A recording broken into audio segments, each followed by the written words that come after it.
Olá a todos, sejam muito bem-vindos ao programa Viver Vale a Pena. Eu me chamo Homero, sou professor do IFPB, coordeno o projeto Caravana de Prevenção ao Suicídio do IFPB, que é um projeto de extensão que tem como objetivo levar a comunidade em geral a os mecanismos, né, de prevenção do suicídio e das doenças mentais, de um modo geral, que podem levar, né, ao risco do suicídio, assim como outros problemas, né, relacionados ao nosso comportamento, à nossa vida em sociedade, que contribui para o desenvolvimento dessas patologias e desse risco. Então, esse programa tem o objetivo de levar ao esclarecimento para que possamos construir uma rede de proteção, né, nos somando aos profissionais de saúde que cuidam, né, de nossas mentes, que cuidam da nossa saúde mental, mas que não conseguem estar, né, ao lado de todos ao mesmo tempo. Mas nós temos sempre ao nosso lado um familiar, um amigo, né, um colega de trabalho que, estando atento, pode nos ajudar, assim como nós também podemos ajudar ao outro.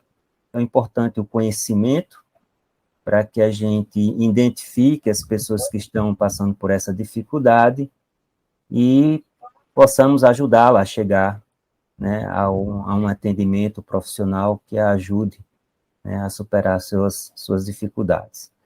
Então, hoje vamos falar sobre um tema muito importante, que é o perdão, que, ao meu ver, talvez seja um dos medicamentos mais eficazes contra os nossos problemas, né? Desde o relacionamento, mas os nossos próprios sofrimentos de mágoa, de culpa. E trouxemos para falar sobre o assunto, claro, um especialista, que é o professor Júlio Rick Neto. O professor Júlio obteve seu doutorado em Psicologia do Desenvolvimento Humano pela Universidade de Wisconsin-Madison, nos Estados Unidos. É mestre em Psicologia Social pela Universidade Federal da Paraíba e psicólogo clínico pelo Instituto Paraibano de Educação, IP. Atualmente é professor no Departamento de Psicologia e Programa de Pós-Graduação, mestrado e doutorado em Psicologia Social, onde desenvolve estudos e pesquisas sobre desenvolvimento sociomoral, com foco nas virtudes da justiça e do perdão. Então, eu acho que eu tenho um pouquinho de razão em achar, né, Júlio, que o perdão é um dos medicamentos mais eficazes contra as nossas dores, contra os nossos sofrimentos, né, ao ponto de ser um tema, né, de pesquisa na academia, ao qual você se dedica, né, tanto pesquisando quanto orientando os seus alunos. Então, seja bem-vindo, Júlio, gratidão pelo convite. Tem, assim, as suas palavras iniciais para a gente começar esse bate-papo aqui com nossos amigos. Olá, Homero, e alô para todos que estão aí acompanhando o programa.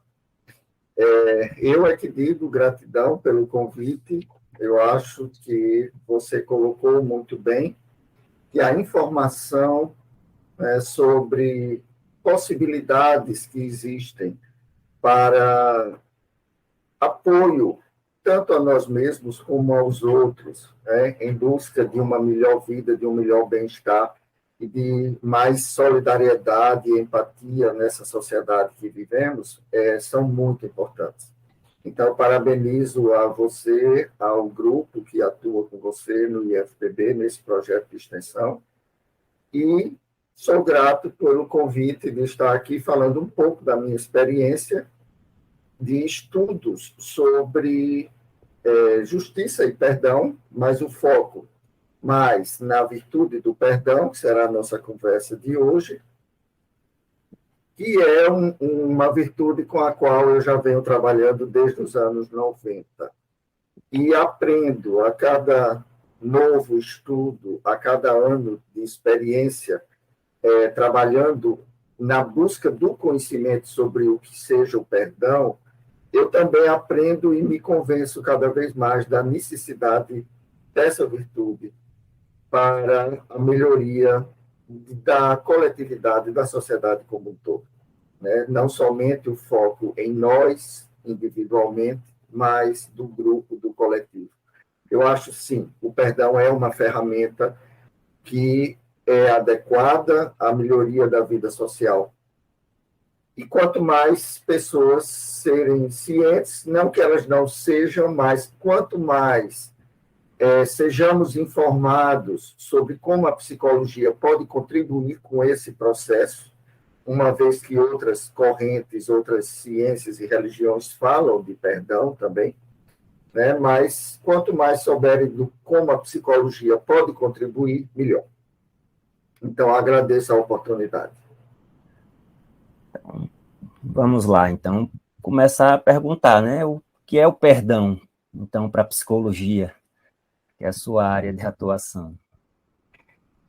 Romero, já existem hoje várias abordagens do perdão na psicologia. Eu vou falar da abordagem com a qual eu trabalho, como eu disse, desde os anos 90, quando o tema ainda era uma novidade na academia, né, de ser abordado do ponto de vista acadêmico. Hoje em dia já não é mais, então há diversas abordagens. Mas eu trabalho, né, com a perspectiva de perdão como uma virtude da moral. Aí você pode dizer, mas por que da moral? O perdão, ele atua associado a um fato específico, que geralmente é concebido como uma injustiça sofrida ou uma injustiça cometida, que vai gerar, né, consequências como a culpa, né, ou como o ressentimento, né, e questionamentos sobre o que nós fizemos para merecer tal injustiça.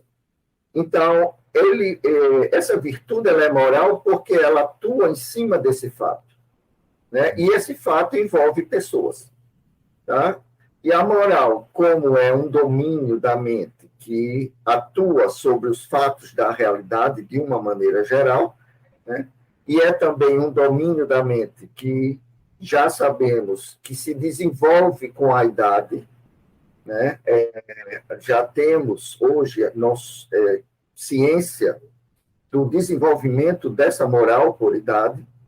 Então, é possível, ao conhecermos virtudes como o perdão, educar ou formar pessoas para que tenham conhecimento adequado sobre ela, sobre essa virtude. Então, é assim que eu atuo. Perdão como uma virtude da moral, né? E associado à justiça, porque é do sentimento de injustiça que surge uma necessidade para o perdão. Como você falou, muitas vezes surge, né, desse sentimento de injustiça, que em parte se revela pelo sentimento de mágoa, né? Isso. Ou de culpa, né? Quando é um ato que a gente comete e que vamos dizer, se arrepende, né? Ou se ressente. Mas como é que age, né? A culpa como processo, o perdão como processo de cura, né? Mas como é que se desenvolve, então, esse sentimento de mágoa e de culpa, né? Como é que esses sentimentos se reproduzem na nossa mente, né? Como é que eles se reproduzem, né, ao ponto do adoecimento da pessoa?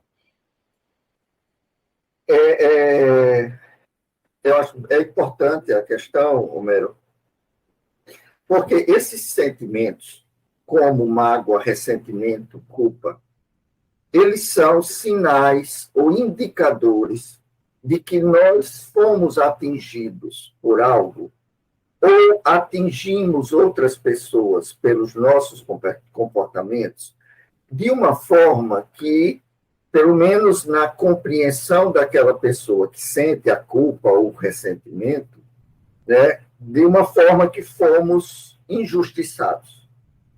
Nós podemos também responder a uma injustiça com um comportamento muito forte ou negativo para com outras pessoas. Uhum. E, a partir daí, surge a culpa ao se perguntar, nossa, será que eu fui longe do... respondi como devia ou eu passei dos meus limites? Né? Então, a culpa ela tem esse papel, né, no desenvolvimento humano, que é um sinal de que limites podem ter sido ultrapassados, né? Regras podem ter sido violadas, regras de convivência, regras interpessoais, regras sociais. E o ressentimento, ele também, ele é um sinal de que a nossa dignidade foi atingida. Nossa, por que eu mereço ter sido tratado da forma como fui? Né? Qual foi o meu comportamento que gerou a atitude dos outros sobre mim de maneira tão forte, tão negativa? Quer dizer, são reflexões que surgem após os comportamentos emitidos. E aí a pessoa e a situação é que vai determinar um pouco o grau com o qual essas coisas ocorrem. Quando nós falamos que fulano reclama da maneira como foi tratado, mas isso é tolice. Ora, o que é tolice para nós pode não ser para outros. A forma com a qual as pessoas recebem os comportamentos negativos ou agressivos ou injustos, e até mesmo a forma com a qual as pessoas refletem sobre seus próprios comportamentos a respeito de outros, vai depender da avaliação moral dessa própria pessoa. Eu posso um dia achar que não lhe tratei tão mal, por exemplo, e você olhar e dizer, o Júlio não devia ter me tratado dessa maneira. Eu não esqueço que quando eu encontrei com ele, ele foi tão rude comigo com relação àquela situação. E por que eu mereci essa rudeza? Por que eu mereci esse maltrato? Então, cada pessoa é que vai determinar o quanto, né, que um comportamento gera culpa ou gera ressentimento. E essa intensidade é que pode vir a se tornar um mal-estar mais permanente.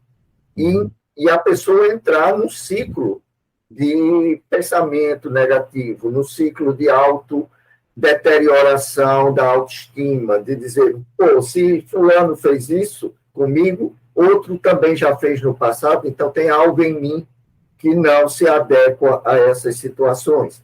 Então, isso pode crescer.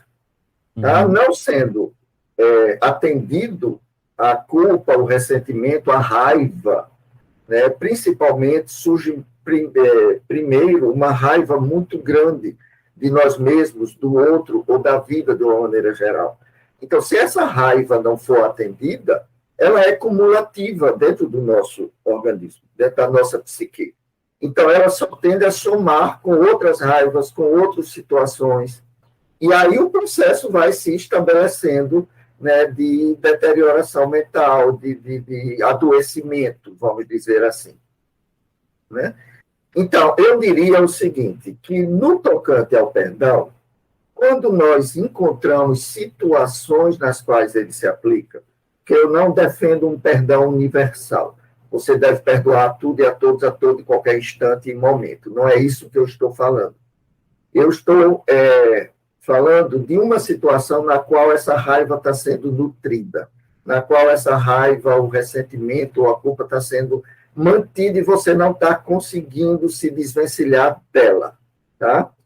Então, é preciso o reconhecimento desse fato. Não devemos negar quando sentimos essa raiva, quando sentimos essa culpa. Então, o papel que a culpa e a raiva, o ressentimento têm é dar o sinal de que existe algo que nós precisamos reconhecer. Então, do ponto de vista de alguém que ofende, é preciso reconhecer que ofendeu.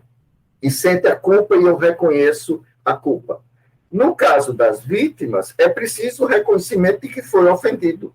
Eu fui ofendido.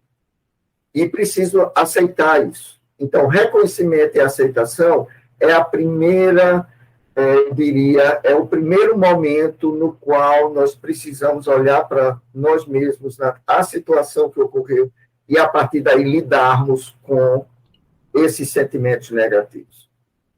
Então, ambos são a culpa, ressentimento, raiva, são parte do processo do perdão. É necessário endereçá-los adequadamente. Uhum. Surgiu aqui agora, né, a questão, nós somos um ser, além de psíquico, né, somos um ser também físico, né,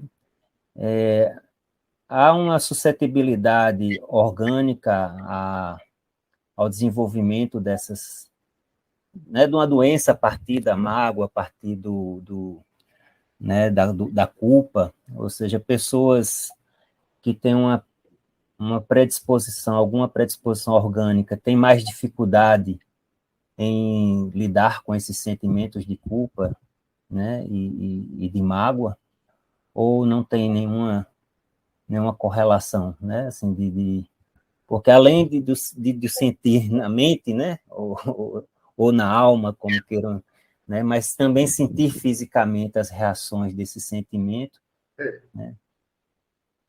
Romero, eu não teria assim, uma resposta muito específica sobre que tipo de organismo estaria mais ou menos adequado a lidar com isso, com as situações de injustiças. Agora, eu diria que, inicialmente, nós variamos no grau pelo qual nós combatemos as injustiças sem nos deixarmos abater. Uhum. Né? Algumas pessoas têm uma maior ou menor facilidade na resolução desses conflitos. Né? Algumas pessoas elas têm uma maior facilidade em de reconhecer que sentir uma culpa, eu agora preciso ir até o outro e dizer, olha, eu estou aqui reconhecendo uma falha minha. E aí gostaria de que nós possamos tratar dessa situação. Se eu ofendi, aí a pessoa vai buscar remediar, né? Vai buscar resolver esse conflito. Da mesma forma, algumas pessoas se abatem menos com as injustiças da vida. Né? Elas têm vamos dizer assim, uma maior proteção contra esses ataques que nós todos vivemos de maneira normal. Nós não estamos aqui falando de situações excepcionais, como abusos, incesto, por exemplo, ou outras situações que são crimes. Nós estamos aqui numa situação normal de relações humanas. Sim. Então, nessas relações humanas, alguns estão mais preparados para receberem essas injustiças e conseguem lidar com a vida. Se a pessoa é preparada e lida bem com isso, o perdão talvez não seja necessário, porque a pessoa já tem sua couraça e sua forma de resolver. Agora, independente vamos dizer assim, do grau dos organismos ou as pessoas estarem mais ou menos preparadas para lidarem com as injustiças, eu diria que é muito importante que todas elas reconheçam o mal que as injustiças causam. Reconheçam que as relações humanas pautadas na agressão verbal, no maltrato do outro, na humilhação, mesmo que o outro não venha se sentir tão humilhado quanto, ou mesmo que o outro mostre que é capaz de reagir aos nossos comportamentos negativos, essas atitudes deterioram a vida social como um todo. Então, é necessário o reconhecimento dessas atitudes. É necessário falarmos nos grupos, entre nossos próprios amigos, entre colegas de trabalho, na família, de dizer, olha, eu estou aqui levando tranquilo, mas o comportamento não foi adequado. E aí, ao reconhecer isso, já tem até um pouco de perdão. De dizer, olha, eu não vou me afetar tanto, mas eu gostaria que fosse reconhecido aqui que essa maneira de tratar é muito injusta. Né? Porque se nós permitirmos isso, porque nós somos pessoas fortes, né, ou pelo menos gostamos de ser vistos, nos vermos como pessoas fortes que enfrentam as injustiças, essa fortaleza, ela tem um limite. Os nossos afetos, quando eles são muito bombardeados, e nós passamos a conviver num ambiente, seja na família, seja entre amigos, seja na sociedade, seja no trabalho, um ambiente onde a negatividade e as ofensas estão sempre presentes, nós vamos nos deteriorando pouco a pouco. Uhum. Então, eu acho que, independente do organismo, das pessoas serem capazes ou não, mais ou menos capazes de lidarem com isso, o reconhecimento das injustiças precisa estar presente. E aí o perdão ele surge no grau em que ele é necessário por cada pessoa envolvida. Ou não, porque muitos podem ignorar e dizer, não perdoo. A primeira resposta que você obtém das pessoas diante de uma injustiça é dizer, olha, comigo não, eu não perdoo. Aí, tudo bem, você não perdoa, mas você faz o quê ao invés de perdoar? Qual é a sua atitude? Ah, eu não peço perdão. Tudo bem, mas como que você repara essa culpa que você está sentindo? Porque se não sente a culpa, aí o problema é mais patológico. Uhum. Né? Uhum. Então, é nesse sistema de relações, né, considerando a variedade de força de caráter, que eu diria que as pessoas podem possuir ou não, e de força afetiva, emocional, que vamos ter as diferenças, mas que é sempre importante reconhecer as dores e as injustiças causadas. Perguntar, né? O que é o perdão, então, para a psicologia, que é a sua área de atuação? Romero, já existem hoje várias abordagens do perdão na psicologia. Eu vou falar da abordagem com a qual eu trabalho, como eu disse, desde os anos 90, quando o tema ainda era uma novidade na academia, né, de ser abordado do ponto de vista acadêmico. Hoje em dia já não é mais, então há diversas abordagens. Mas eu trabalho, né, com a perspectiva de perdão como uma virtude da moral. Aí você pode dizer, mas por que da moral? O perdão, ele atua associado a um fato específico, que geralmente é concebido como uma injustiça sofrida ou uma injustiça cometida, que vai gerar, né, consequências como a culpa, né, ou como o ressentimento, né, e questionamentos sobre o que nós fizemos para merecer tal injustiça. Então, essa virtude ela é moral porque ela atua em cima desse fato, né? E esse fato envolve pessoas. Tá? E a moral, como é um domínio da mente que atua sobre os fatos da realidade de uma maneira geral, né? E é também um domínio da mente que já sabemos que se desenvolve com a idade, né? Já temos hoje ciência do desenvolvimento dessa moral por idade. Então, é possível, ao conhecermos virtudes como o perdão, educar ou formar pessoas para que tenham conhecimento adequado sobre ela, sobre essa virtude. Então, é assim que eu atuo, perdão como uma virtude da moral, né? E associado à justiça, porque é do sentimento de injustiça que surge uma necessidade para o perdão. Como você falou, muitas vezes surge, né, desse sentimento de injustiça, que em parte se revela pelo sentimento de mágoa, né? Isso. Ou de culpa, né? Quando é um ato que a gente comete e que vamos dizer, se arrepende, né? Ou se ressente. Mas como é que age, né? A culpa como processo, o perdão como processo de cura, né? Mas como é que se desenvolve, então, esse sentimento de mágoa e de culpa, né? Como é que esses sentimentos se reproduzem na nossa mente, né? Como é que eles se reproduzem, né, ao ponto do adoecimento da pessoa? Eu acho importante a questão, Homero, porque esses sentimentos, como mágoa, ressentimento, culpa, eles são sinais ou indicadores de que nós fomos atingidos por algo ou atingimos outras pessoas pelos nossos comportamentos de uma forma que, pelo menos na compreensão daquela pessoa que sente a culpa ou o ressentimento, né, de uma forma que fomos injustiçados. Nós podemos também responder a uma injustiça com um comportamento muito forte ou negativo para com outras pessoas. Uhum. E a partir daí surge a culpa ao se perguntar, nossa, será que eu fui longe do... respondi como devia ou eu passei dos meus limites?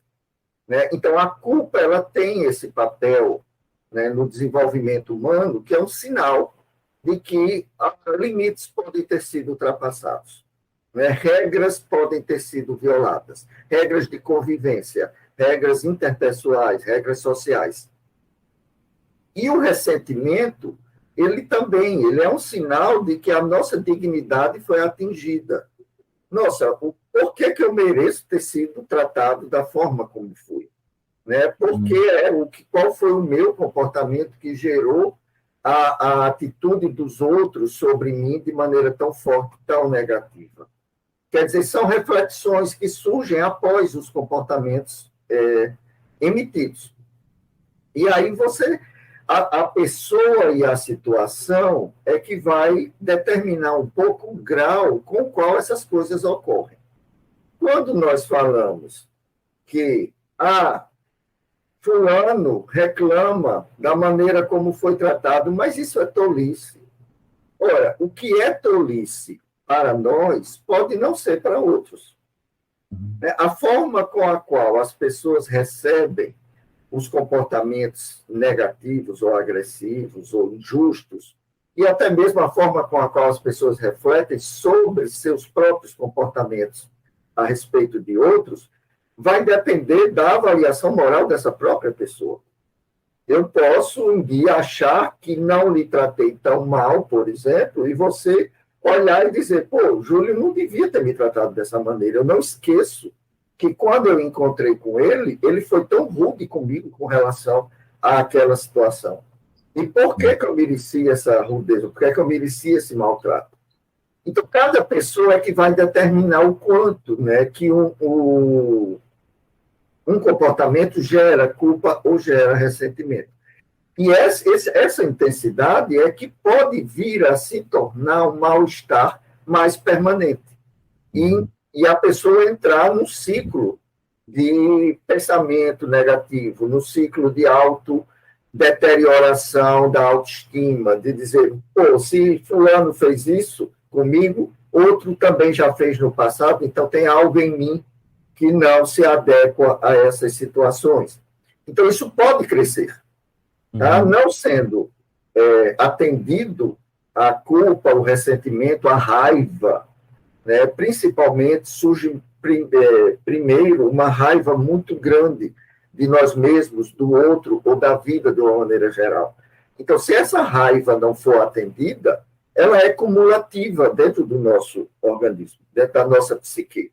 Então, ela só tende a somar com outras raivas, com outras situações.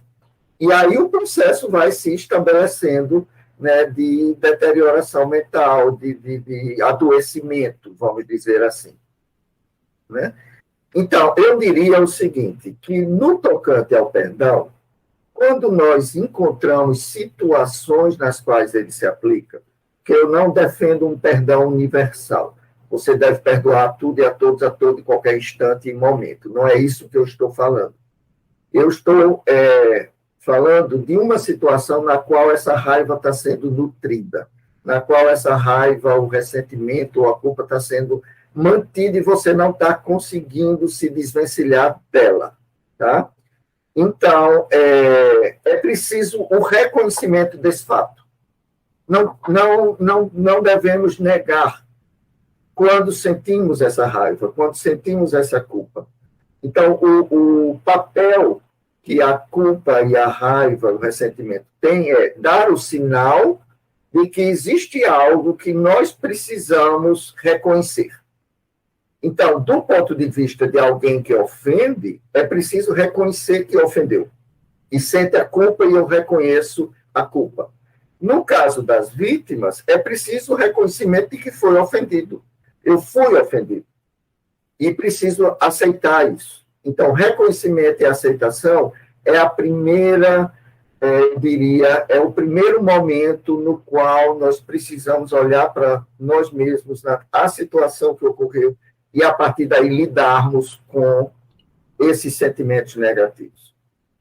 Então, ambos são, a culpa, ressentimento, raiva, são parte do processo do perdão.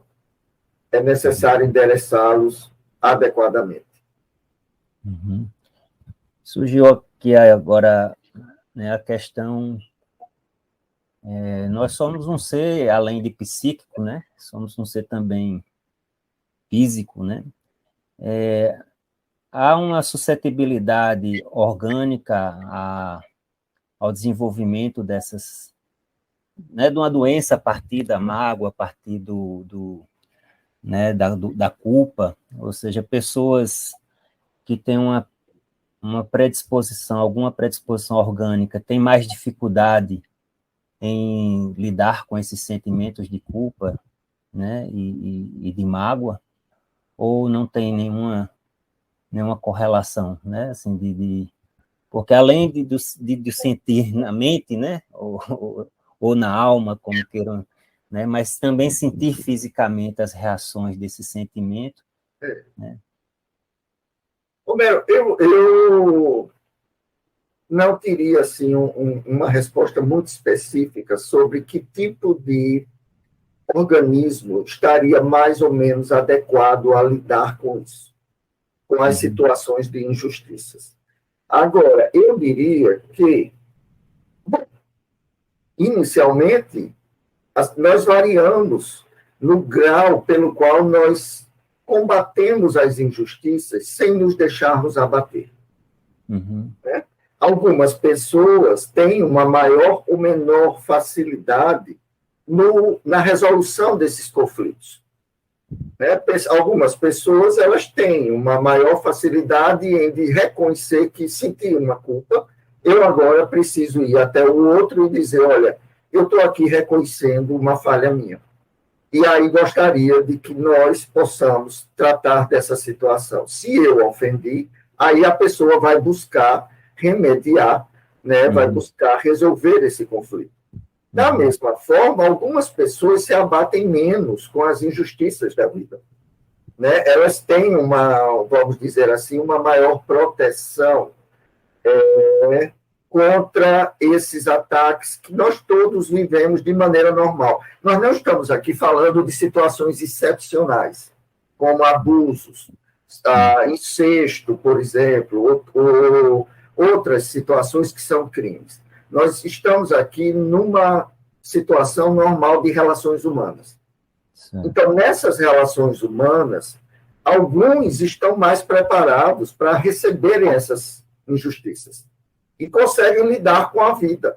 Se a pessoa é preparada e lida bem com isso, o perdão talvez não seja necessário, porque a pessoa já tem sua couraça e sua forma de resolver. Agora, independente vamos dizer assim, do grau dos organismos ou as pessoas estarem mais ou menos preparadas para lidarem com as injustiças, eu diria que é muito importante que todas elas reconheçam o mal que as injustiças causam. Reconheçam que as relações humanas pautadas na agressão verbal, no maltrato do outro, na humilhação, mesmo que o outro não venha se sentir tão humilhado quanto, ou mesmo que o outro mostre que é capaz de reagir, aos nossos comportamentos negativos, essas atitudes deterioram a vida social como um todo. Então, é necessário o reconhecimento dessas atitudes. É necessário falarmos nos grupos, entre nossos próprios amigos, entre colegas de trabalho, na família, de dizer, olha, eu estou aqui levando tranquilo, mas o comportamento não foi adequado. E aí, ao reconhecer isso, já tem até um pouco de perdão. De dizer, olha, eu não vou me afetar tanto, mas eu gostaria que fosse reconhecido aqui que essa maneira de tratar é muito injusta. Né? Porque se nós permitirmos isso, porque nós somos pessoas fortes, né? Nós pelo menos gostamos de ser vistos, tá? Nos vermos como pessoas fortes que enfrentam as injustiças, essa fortaleza ela tem um limite. Os nossos afetos, quando eles são muito bombardeados, e nós passamos a conviver num ambiente, seja na família, seja entre amigos, seja na sociedade, seja no trabalho, um ambiente onde a negatividade e as ofensas estão sempre presentes, nós vamos nos deteriorando pouco a pouco. Então, eu acho que, independente do organismo, das pessoas serem capazes ou não, mais ou menos capazes de lidarem com isso, o reconhecimento das injustiças precisa estar presente. E aí o perdão ele surge no grau em que ele é necessário por cada pessoa envolvida. Ou não. Porque muitos podem ignorar e dizer, não perdoo. A primeira resposta que você obtém das pessoas diante de uma injustiça é dizer, olha, comigo não, eu não perdoo. Aí, tudo bem. Você não perdoa, mas você faz o quê ao invés de perdoar? Qual é a sua atitude? Ah, eu não peço perdão. Tudo bem, mas como que você repara essa culpa que você está sentindo? Porque se não sente a culpa, aí o problema é mais patológico. Né? Então, é nesse sistema de relações, né, considerando a variedade de força de caráter, que eu diria que as pessoas podem possuir ou não, e de força afetiva, emocional, que vamos ter as diferenças, mas que é sempre importante reconhecer as dores e as injustiças causadas. Acho que nessa linha aí de entendimento, né, há quem pense na sociedade que perdoar é um ato de fraqueza, né? Ou de covardia. Sim. Né? Para a nossa sociedade ainda reativa, vamos dizer assim, a atitude mais correta seria o da vingança, né? Do revide, né? Esse seria um ato de coragem, de honra, né? Você não deixar passar em branco aquilo ali. Né? Como é que você avalia esse pensamento ainda tão presente na nossa sociedade, né? Essa repulsa em relação ao perdoar? É isso, Lidar com as injustiças traz na nossa espécie uns sentimentos muito primitivos. A raiva ela é o primeiro sentimento a vir. E a raiva é um sentimento primitivo. Infelizmente, nós, enquanto espécie, avançamos muito em muitos aspectos da vida e da civilização, mas não avançamos tanto na manutenção do elo de solidariedade entre as pessoas, no respeito entre as pessoas, na compreensão de que o comportamento dos outros, o qual nós não controlamos, são muito semelhantes, às vezes, aos nossos próprios comportamentos. Né? É como se fala, e eu vejo nesse momento, existe uma guerra. A guerra vai existir enquanto todos quiserem a guerra. O revide, a sensação de que eu posso mostrar que sou mais forte em alguns aspectos do que o outro. Enquanto todos pensam em guerra, a guerra vai ser permanente. Então, da mesma forma, em nossos comportamentos, né, se nós acreditamos que o correto é o revide, é mostrar um embate de forças, né? E a raiva liderando esse processo, nós não vamos avançar enquanto espécie, porque a vingança, ela destrói a todos. Uhum. Até o último apagar a luz e sair do quarto. É um veneno a nós próprios, porque nós mantemos algo que está nos destruindo, nós perdemos a nossa paz de espírito, nós perdemos o nosso sentimento de segurança, nós perdemos a nossa dignidade na busca pela vingança, e a coisa tende só a crescer, não é construtivo esse processo. Então, se pararmos para pensar, isso é lógico, é evidente. Agora, isso não significa que comportamentos outros que não sejam da vingança sejam comportamentos mais fáceis ou fracos. Nada é mais corajoso do que a aceitação de uma culpa e o reconhecimento público dessa culpa. Nada é preciso mais coragem do que se colocar diante do outro e dizer, olha, eu errei. Eu vejo hoje que eu errei, quero resolver essa situação com você, com vocês, com o grupo, de uma maneira que nós todos possamos agora sair disso. É um ato de coragem.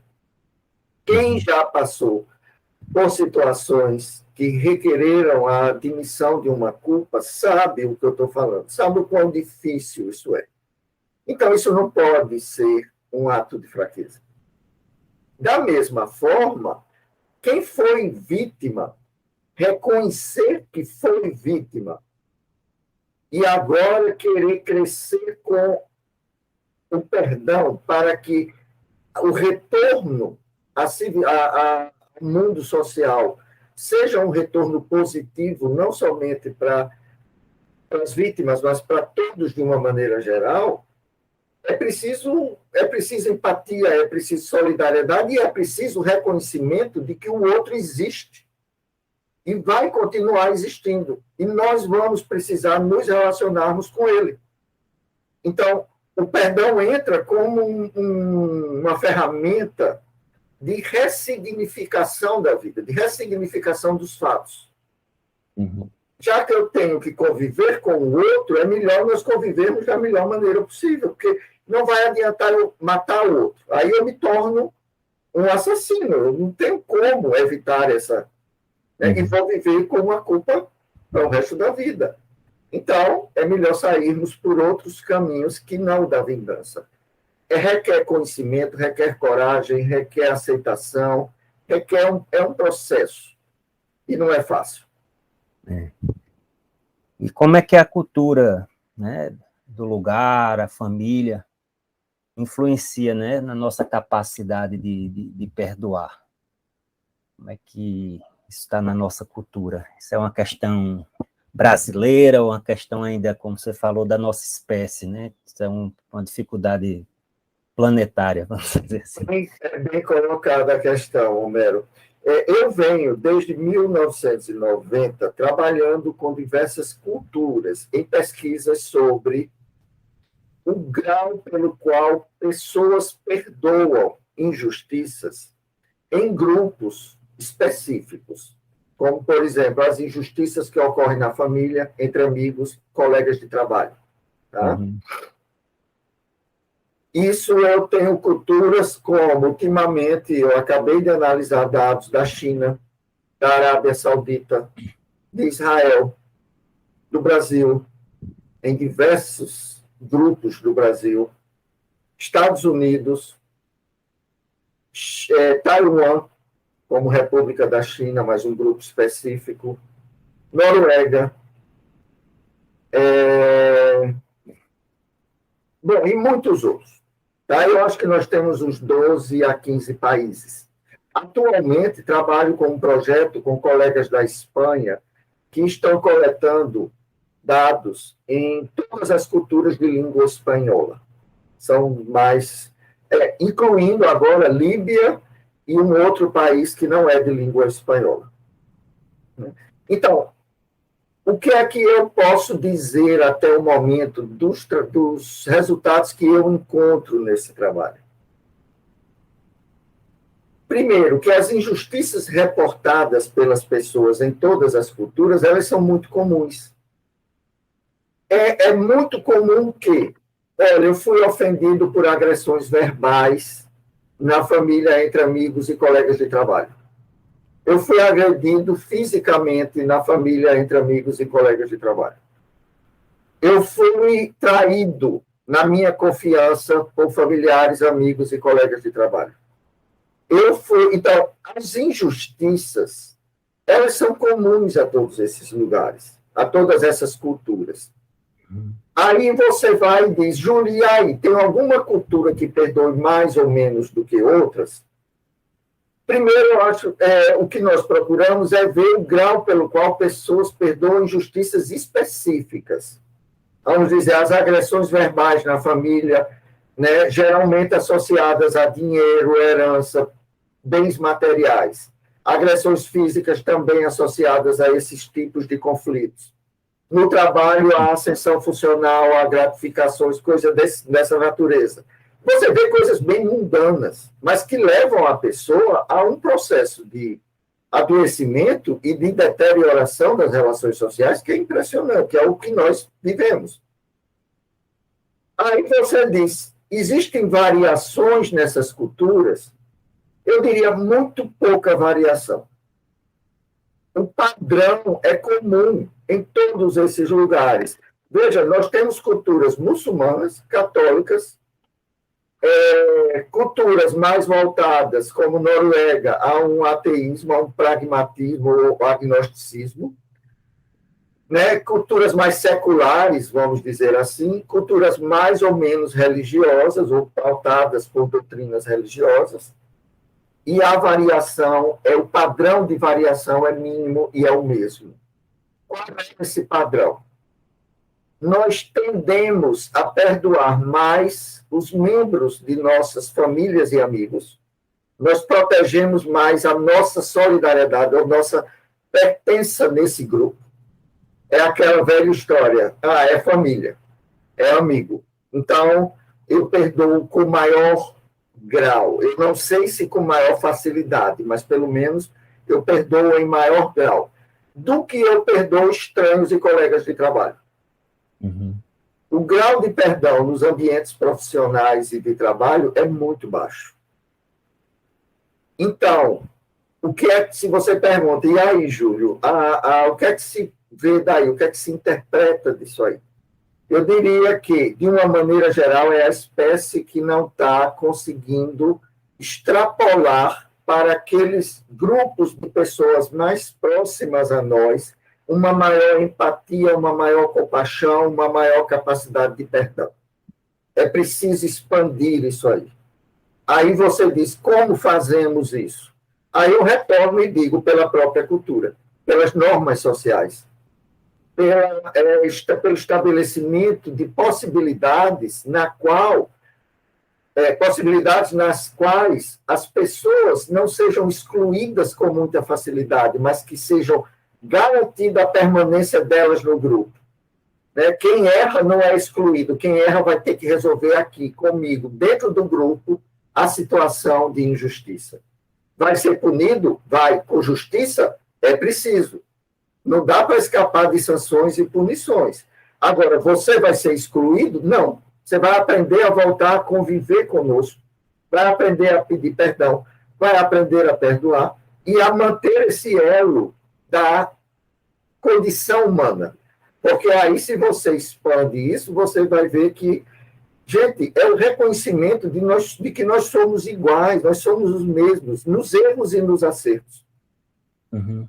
E que temos muito pouco de diferenças entre nós. Então, vamos resolver essas diferenças de uma maneira mais positiva, com mais empatia, com mais solidariedade e com mais perdão.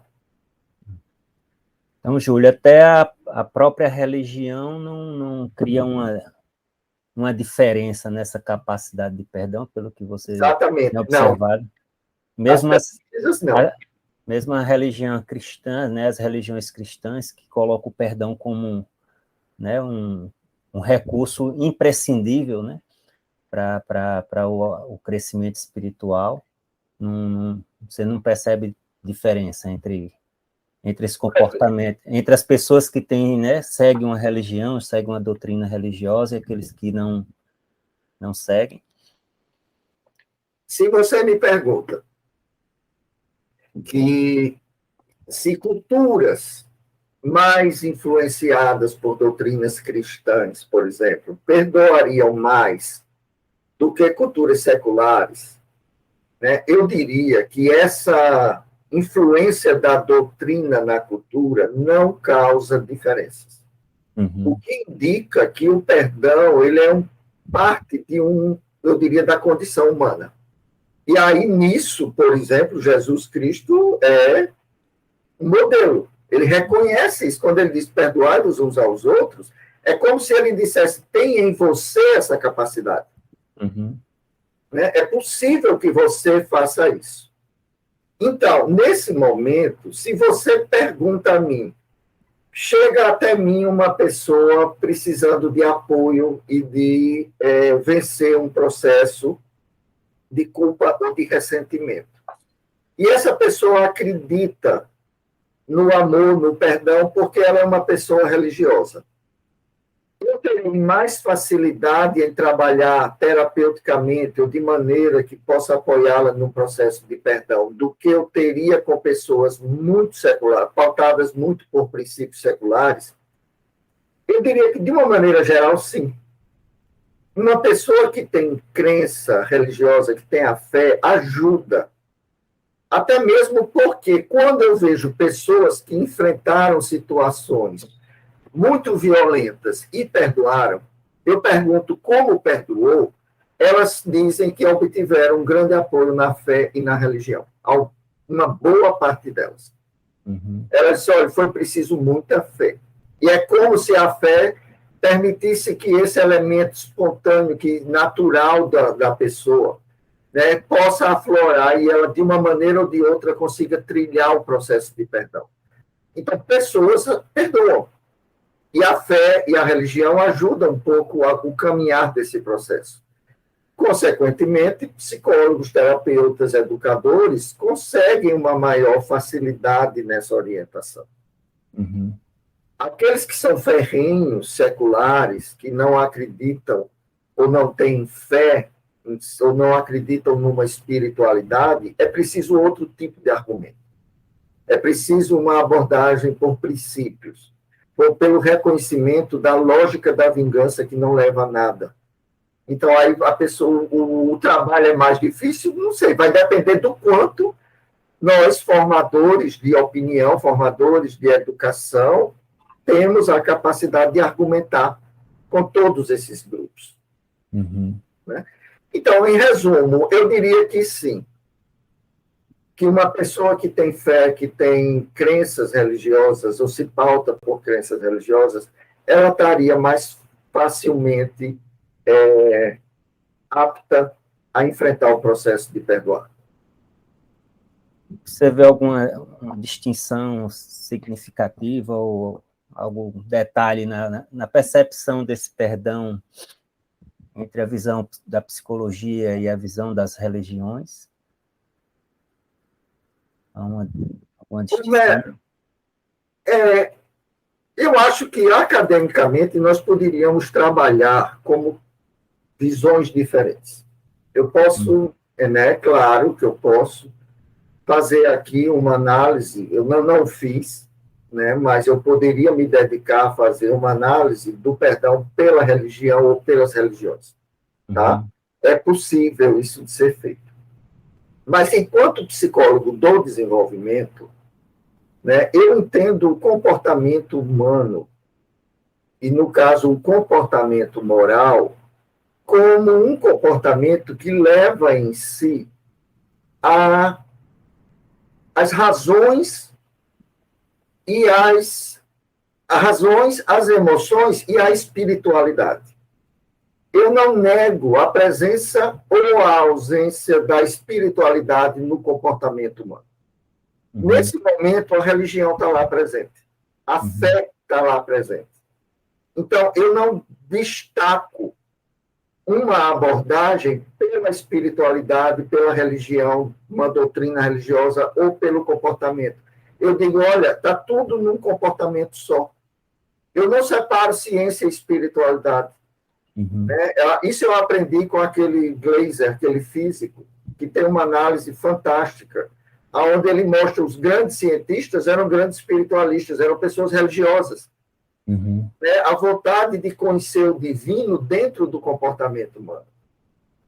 Então, eu, quando olho a pessoa, eu considero que dentro dessa pessoa tem razão, tem emoção e tem espiritualidade também, influenciando seus pensamentos e as suas emoções. Certo. E como é que estão quais seriam, na verdade, você vê assim, as qualidades morais que, né, a pessoa precisa desenvolver para ter uma melhor capacidade de perdoar, né?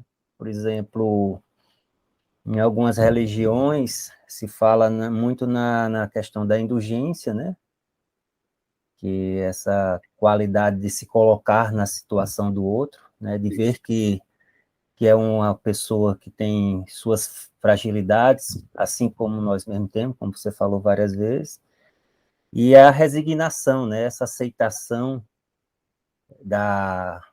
né, da dificuldade ou da ofensa, como você falou, né, da agressão. São essas duas qualidades, ou tem mais qualidades morais que precisamos desenvolver, né? Quais são essas qualidades para a gente, o perdão ser uma coisa mais fácil? Mas você respondeu a própria pergunta. Eu faria minhas as suas palavras. Eu acho que é exatamente isso. Né? É preciso, fundamentalmente, se colocar no lugar do outro. Seja quando é o caso de pedirmos perdão ou perdoarmos. É comum esse fator. Nós precisamos aprender a nos colocarmos mais no lugar do outro. Com isso, e aí eu estou aqui propositalmente falando numa certa sequência, que é um pouco o que os estudos indicam. Ao se colocar no lugar do outro, nós temos as informações do outro e do contexto em que esse outro age e se comporta. Com essas informações, nós desenvolvemos e precisamos desenvolver uma maior empatia, que é a parte afetiva do conhecimento sobre o outro. Né? Então, a colocar-se no lugar do outro, a habilidade empática e, diante do quadro que nós temos, diante de nós, a aceitação, porque é a vida. Nós temos os nossos desejos, nós temos os fatos, a realidade. O outro está ali, o outro foi magoado, ou o outro ofende em um determinado contexto. A compreensão desse quadro é preciso aceitação, resignação, como você diz, e dizer, porque é a realidade. E agora, o que é que nós fazemos em cima dela? Aí eu acredito que, para isso, a partir daí, o perdão vem a funcionar com mais facilidade. Então, Júlio, acho que esse entendimento reduziria muitos conflitos que nós vivemos hoje em nossa sociedade, como o próprio racismo, a própria homofobia, todos esses conflitos em que temos minorias, né, ou até maiorias, como é o caso do racismo, né, sendo oprimidos, mas às vezes assume um comportamento reativo que também exclui o seu agressor, né? Exato. E aí fica sempre nesse ciclo vicioso aí de disputa, né? Claro, cada um querendo ter seu espaço, seu acesso, né? O respeito, né? Ser incluído, mas na medida que quer se incluir, acaba excluindo aquele que entende como um agressor, né? Eu diria, Homero, que nós temos aí dois níveis de análise. Tá? Diante de certos grupos, como a escravidão, diante de fatos e de atrocidades cometidas contra certos grupos, como foi a escravidão, como foi o fascismo, o nazismo, como foi dado o tratamento das mulheres ao longo da colonização humana, né? Como é com relação às diferenças de gênero e de orientação sexual, né? Esses são fatos políticos, são fatos do domínio de uma sociedade que precisa de diálogo, de reparação e de perdão no âmbito da política.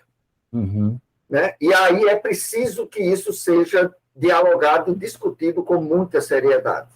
Né? Agora, e também é muito legítimo que membros desses grupos assumam o seu papel de vítima e dizer: eu preciso de reparação. O grupo precisa de reparação social e política. Então, eu considero muito válida as lutas pelos direitos na sociedade e o debate que isso envolve. Veja, eu falo debate, não embate. E aí o perdão precisa ser compreendido por dentro da política, como foi tentado e feito, na verdade, não tentado, feito na África do Sul. Não é o perdão interpessoal, não é o perdão individual, é o perdão dentro de uma política que pode levar uma sociedade a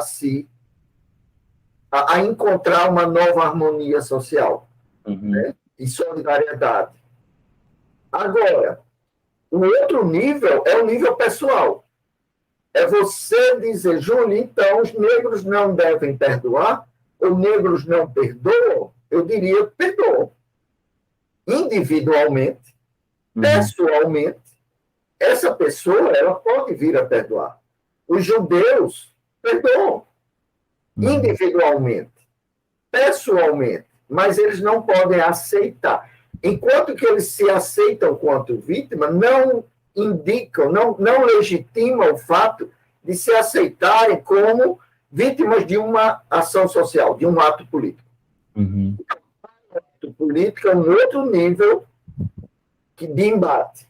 No domínio interpessoal, nesses grupos, oprimidos e opressores, eles vêm a se perdoar, o que é importante, porque permite que o diálogo floresça dentro do nível político. Não é fácil, não é um trabalho fácil. O perdão na política, que não é perdoar políticos, né? O perdão na política, que é preciso uma compreensão do quanto que a política foi opressiva ou foi uma política de bem-estar social, é uma área de estudos que eu, particularmente, tenho muito interesse de entrar e espero, com a aposentadoria que vem em breve, né, embora eu pretenda continuar trabalhando, mas de uma maneira diferente, possa adentrar um pouco nesse conhecimento, que é outra linha de raciocínio. Certo. Então, Júlio, vamos aproveitar aqui um pouco da sua também formação clínica, fazer um resumo, né? Então, como é que a psicologia, né, de forma clínica, poderia ajudar a pessoa a desenvolver essa capacidade do perdão? Como é que se dá as técnicas, vamos dizer assim, de uma forma clara para o leigo, né? Como é que a psicologia poderia contribuir para isso? Eu diria que, como qualquer processo de cura,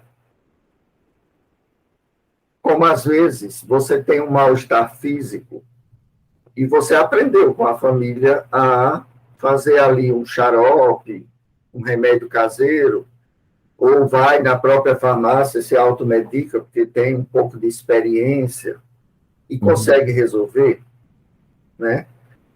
Porém, em alguns casos, é preciso você ir a um médico específico, tratar de um problema físico, seja no estômago ou outro órgão qualquer.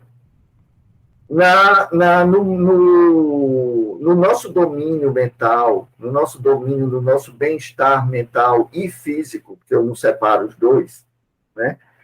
Quando você consegue ir lidando com isso, tudo bem, mas em algum momento é preciso reconhecer que uma ajuda profissional é importante. E aí entra a psicologia, né? Então, quando a psicologia, ou os terapeutas, ou educadores, como você fazendo um papel aí fantástico de educar as pessoas sobre essas virtudes, esses educadores, eles falam do que eles vêm observando de uma certa ciência de processos. E aí eu diria, de maneira muito simples, que primeiro é preciso, como eu já citei ao longo de toda essa nossa conversa, o reconhecimento de que precisamos de ajuda. Precisamos de ajuda, reconheço, e agora o que é que eu faço? Aí eu digo, agora vamos ver o que já foi feito, o que não foi feito, e se você considera o perdão como uma possibilidade. Aí entra o segundo fator, que é um comprometimento. Há uma terapia, há um processo que pode levar ao perdão ou não. Aí é como você vai ao médico e diz, olha, vamos tentar esse antibiótico para você, porque você já usou 3 outros e não curou a infecção. Né? Um terapeuta, ele pode olhar e dizer, você já tentou se exercitar e a raiva não diminuiu. Você já tentou voltar a conviver com essa pessoa e a raiva permanece. Está difícil para você dormir porque você está sempre pensando no que aquela pessoa fez com você ou o que você fez com aquela pessoa. Então, você já tentou umas estratégias e não deu certo. Vamos considerar o perdão? Porque é uma forma de você ressignificar isso. E aí tem um processo que vai requerer comprometimento. Porque nesse processo a raiva vai voltar com intensidade, às vezes dobrada. E a vontade de abandonar o processo é grande, mas o comprometimento, eu diria, é o segundo fator mais importante desse processo. É reconhecer e se comprometer ao processo de cura, pelo perdão. Certo. Então, Júlio, queria agradecer mais uma vez esse bate-papo aí, esses esclarecimentos muito importantes. Acho que elucida a dúvida de muita gente. Espero que diminua, né, os efeitos negativos da nossa cultura, né, contra o perdão, e, pelo contrário, né, a gente perceba como uma atitude de fortaleza, né, de crescimento, para que a gente se torne seres humanos mais humanos na essência da palavra, né, mais empáticos, né, mais amorosos uns com os outros, e a gente desenvolver assim uma cultura de paz. Então, deixo também o microfone aqui aberto para que você coloque suas considerações finais, alguma outra mensagem que considere útil, né, para as pessoas que estão nos ouvindo. Homero, eu é que agradeço a você pelo convite. É muito bom receber esses convites e vermos que há um público, né, que pode se interessar, ou que está interessado nessa busca que nós todos estamos, cada um no seu canto, no seu trabalho, né, na sua profissão, e na sua vivência, né, de uma maneira geral. Esse público existe querendo aprender. Uhum. E aí é de um valor imensurável o trabalho de vocês. Espero que cada pessoa que nos escute tenha suas questões, que comecem a refletir a respeito, né? E só posso me colocar à disposição para sempre que possível. Eu estarei presente e podem me procurar se quiserem continuar o debate. À disposição para fazer essa parte do trabalho, porque conhecimento pelo conhecimento não leva muito longe. É o conhecimento e esse retorno à sociedade que nós precisamos dar. Então, fico muito grato a vocês todos. Então, tivemos aqui a oportunidade de conversar com o professor Júlio Henrique, professor da Universidade Federal da Paraíba, né, no Departamento de Psicologia, falando sobre o perdão. E convidamos vocês a continuar assistindo o programa com outros informes, né, principalmente de onde se buscar ajuda, né, quando estiver em sofrimento mental.